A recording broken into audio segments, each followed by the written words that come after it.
नमस्कार दोस्तों, मैं दीपक शुक्ला आपका स्वागत करता हूं आपके अपने YouTube channel A to Z banking information पर। दोस्तों, आज के वीडियो में हम जानकारी देंगे कि 31 जनवरी 2024 को RBI के द्वारा पेटीएम पेमेंट्स बैंक पर जो बड़ी कार्यवाही की गई है, इससे आम लोगों पर क्या फर्क पड़ने वाला है, आम लोगों की कितनी यहां पर परेशानी बढ़ने वाली है और उस परेशानी का समाधान क्या है। इस वीडियो में हम आपको पूरी जानकारी इसी विषय पर देने वाले हैं कि आखिर क्या समस्या होगी आप लोगों को और उस समस्या के समाधान क्या हैं, ताकि आपको भविष्य में कोई भी दिक्कत ना हो। इस विषय पर हम आपको पूरी जानकारी देने वाले हैं। बस आप लोगों से एक छोटी सी रिक्वेस्ट है, वीडियो पसंद आए तो वीडियो को एक लाइक कर दीजिएगा। साथ ही चैनल पर नए हैं, पहली बार आए हैं तो चैनल को सब्सक्राइब करके बेल आइकन को भी प्रेस कर लीजिएगा, ताकि जैसे हम इस तरह का कोई भी दूसरा वीडियो अपलोड करें तो उसका नोटिफिकेशन आपको सबसे पहले मिले। चलिए शुरू कर लेते हैं। दोस्तों, अगर हम पेटीएम के ग्राहकों की संख्या की बात करें तो दोस्तों यहां पर जो पेटीएम वॉलेट यूजर की संख्या है वो 300 मिलियन के आसपास है। जी हां दोस्तों, बहुत बड़ी संख्या है ये। अगर हम इंडिया में फास्टैग यूजर की बात करें कि जो पेटीएम का फास्टैग यूज करते हैं वो हाईएस्ट है, यानी सबसे ज़्यादा जो यूजर हैं फास्टैग के वो पेटीएम के ही हैं। इसके साथ अगर हम KYC वेरीफाइड कस्टमर की बात करें, जो सेविंग अकाउंट होल्डर्स हैं पेटीएम पेमेंट्स बैंक के, उनकी संख्या भी 30 मिलियन के आसपास है, यानी 3 करोड़ अकाउंट होल्डर हैं। यानी जो बचत खाते हैं पेटीएम पेमेंट बैंक में वो 3 करोड़ लोगों के हैं। तो ऐसे में लाखों लोगों के सामने बड़ी चुनौती आ चुकी है, करोड़ों लोगों के सामने एक बड़ी समस्या खड़ी हो चुकी है, क्योंकि RBI ने साफ कह दिया है कि 29 फरवरी के बाद इस खाते में कोई भी पैसा क्रेडिट नहीं हो पाएगा, कोई भी पैसा डिपॉजिट नहीं हो पाएगा। जो भी पैसा आपको विड्रॉल करना है वो भी आप 29 फरवरी तक विड्रॉल कर लीजिए, उसके बाद इस खाते में आप कोई भी लेन देन नहीं कर पाएंगे। तो कुल मिलाकर के उन लोगों के सामने बड़ी चुनौती खड़ी हो चुकी है। अब यहां पर जिन लोगों का पैसा जमा है वो लोग पैसा तो अपना विड्रॉल कर लेंगे पेटीएम पेमेंट्स बैंक से, लेकिन समस्या यह है कि बहुत सारे लोगों के जो बैंक अकाउंट हैं पेटीएम पेमेंट्स बैंक वाले, वो NPCI से लिंक है, यानी national payment corporation of India से लिंक है, जिसकी वजह से चाहे वो PM किसान का पैसा हो या किसी तरह की कोई अगर पेंशन मिलती है उसका पैसा हो या किसी तरह की कोई सब्सिडी है या अन्य सरकार के द्वारा कोई भी सहायता राशि भेजी जाती है, अनुदान राशि भेजी जाती है, तो वो उसी खाते में मिल पाती है जो खाता NPCI से लिंक होता है।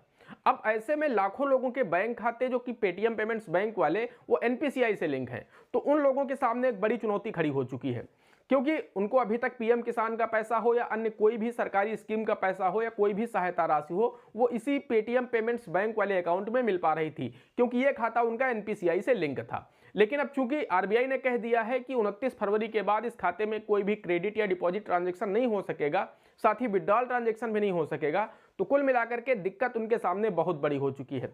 और ऐसे में हम आपको बताना चाहते हैं कि 16वीं किस्त का समय भी नजदीक है। जी हां दोस्तों, PM किसान योजना की 16वीं इंस्टॉलमेंट का समय भी नजदीक है, तो वो किसान बहुत अधिक परेशान है और ऐसे किसानों की संख्या लाखों में है। वो किसान सोच रहे हैं कि आखिर हम क्या करें, तो दोस्तों हम आपको इसका भी सलूशन देने वाले हैं। साथ ही हम आपको यह भी बताने वाले हैं कि जिन लोगों का पैसा फास्टैग में फंसा हुआ है उन लोगों से भी बताना चाहते हैं कि वो लोग अपने फास्टैग से पैसा विड्रॉल कर लें। आपके पास 29 फरवरी तक का समय है, क्योंकि उसके बाद फिर दिक्कत हो सकती है, आपका पैसा फंस सकता है। फिर चाहे आपका पैसा वो सेविंग अकाउंट में हो या फास्टैग में हो या पेटीएम वॉलेट में हो या कहीं भी हो, कुल मिलाकर के अगर आपका पैसा 29 फरवरी के बाद रहता है तो हो सकता है कि वो पैसा आपका फंस जाए, आपको दिक्कत हो जाए। तो इसलिए उससे पहले ही आप वो पैसा अपना विड्रॉल कर लीजिए। अब हम बात कर लेते हैं कि जिन लोगों के पेटीएम पेमेंट बैंक के खाते NPCI से लिंक हैं और उनको इसी में अभी तक सरकारी योजनाओं का लाभ मिल रहा था, तो अब वो लोग क्या करेंगे, या फिर जिन लोगों ने पेटीएम के शेयर खरीद रखे हैं, शेयर के रेट औंधे मुंह गिर चुके हैं। पिछले 2 दिन से आप देख रहे हैं कि जब से कार्रवाई हुई है तो जो शेयर्स के रेट हैं जो उनका वो है वो काफ़ी ज़्यादा डाउन हो चुका है। तो ऐसे में जो शेयर होल्डर हैं उनका नुकसान तो काफ़ी ज़्यादा हुआ है, लेकिन इसकी भी हम आपको वीडियो में आगे बताने वाले हैं कि आपको क्या करना है, शेयर रोक करके रखना है या बेच देना है, ताकि आपको घाटा कम से कम हो। तो दोस्तों सबसे पहले तो हम ये जान लेते हैं कि जिनके बैंक अकाउंट NPCI से लिंक हैं उन लोगों को क्या करना होगा। तो हम आपको बताना चाहते हैं कि आपको तत्काल एक नया सेविंग अकाउंट किसी भी बैंक में ओपन करा लेना है, और जहां भी आपको ओपन कराना है उनसे आपको बोलना है कि हमारे इस नए बैंक अकाउंट को NPCI से लिंक कर दीजिए। सबसे बेस्ट ऑप्शन है इंडिया पोस्ट पेमेंट बैंक। आप जैसे ही अपना सेविंग अकाउंट ओपन कराएंगे इंडिया पोस्ट पेमेंट बैंक में आधार के माध्यम से, यानी eKYC के माध्यम से, बायोमेट्रिक से, तो आपका वो खाता तुरंत खुल जाता है, आपको एक कार्ड मिल जाता है। और इसके साथ हम आपको बताना चाहते हैं कि आप उसमें वर्चुअल डेबिट कार्ड भी अपना जनरेट कर सकते हैं। और ये जो इंडिया पोस्ट पेमेंट बैंक का सेविंग अकाउंट होता है ये 24 घंटे के अंदर अंदर NPCI से लिंक हो जाता है, क्योंकि सरकार का भी टाई अप है इंडिया पोस्ट पेमेंट बैंक के साथ। सरकार ने खुद कहा है कि अगर आपको पीएम किसान योजना का लाभ लेना है और आपका कोई भी बैंक अकाउंट एनपीसीआई से लिंक नहीं है तो आप इंडिया पोस्ट पेमेंट बैंक में खाता खुलवा लीजिए, तो वो आपका बैंक अकाउंट जो होगा वो एनपीसीआई से लिंक हो जाएगा।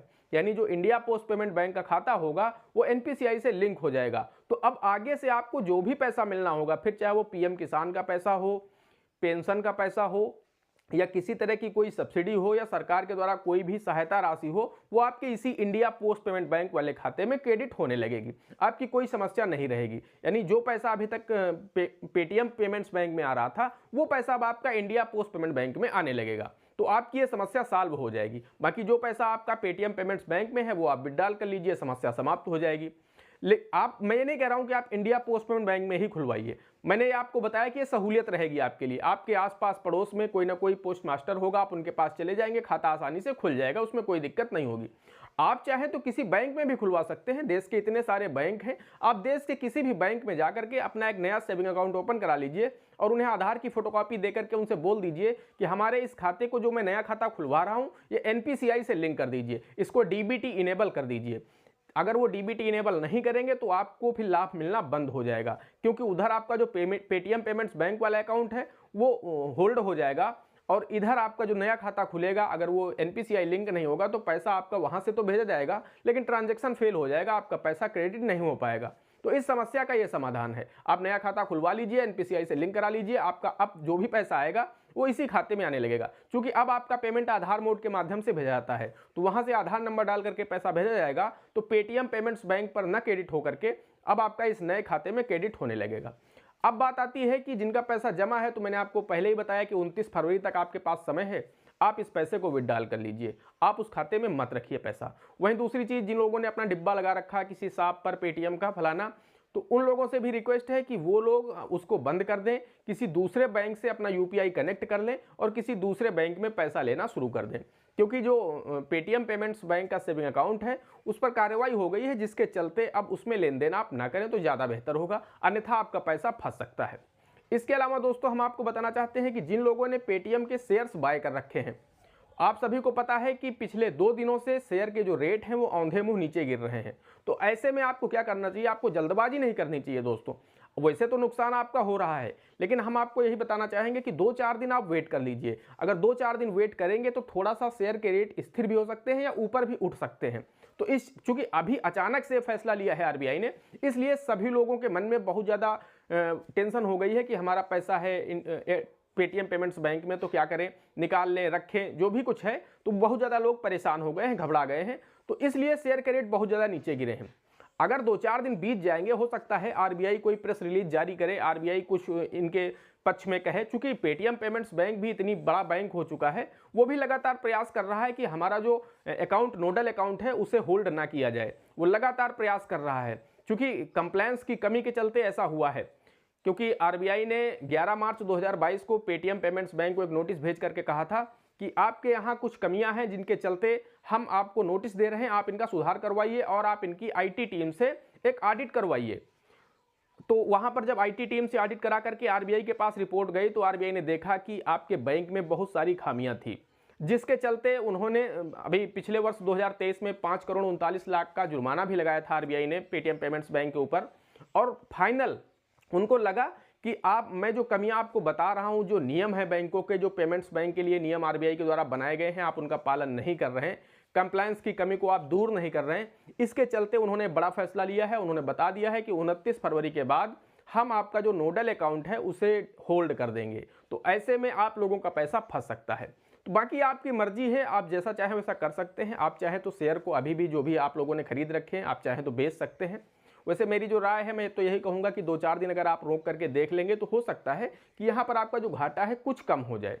बाकी शेयर को मैं भी कुछ कह नहीं सकता कि और ज़्यादा रेट हो सकता है गिर जाए या कुछ बढ़ जाए, तो ये आपकी उस पर डिपेंड करता है। आप जैसा चाहें वैसा कर सकते हैं, जैसी आपकी मर्जी हो। बाकी मेरा जो सजेशन है वो ये है कि आपका पैसा अगर पेटीएम पेमेंट्स बैंक में जमा है तो आप उसे विड्रॉल कर लीजिए, वॉलेट में है तो भी आप निकाल लीजिए, फास्टैग में है तो भी आप उसे खर्च कर लीजिए। तो कुल मिला करके आप वो पैसा निकाल लीजिए, वरना फिर 29 फरवरी के बाद आपका पैसा फंस सकता है। दोस्तों आशा करते हैं आपको जानकारी पसंद आई होगी। अगर जानकारी पसंद आई हो तो प्लीज़ वीडियो को एक लाइक कर दीजिएगा। चैनल पर नए हैं, पहली बार आए हैं तो चैनल को सब्सक्राइब कर लीजिएगा, साथ ही बेल आइकन को जरूर प्रेस कर लीजिएगा ताकि जैसे हम इस तरह का कोई भी दूसरा वीडियो अपलोड करें तो उसका नोटिफिकेशन आपको सबसे पहले मिले।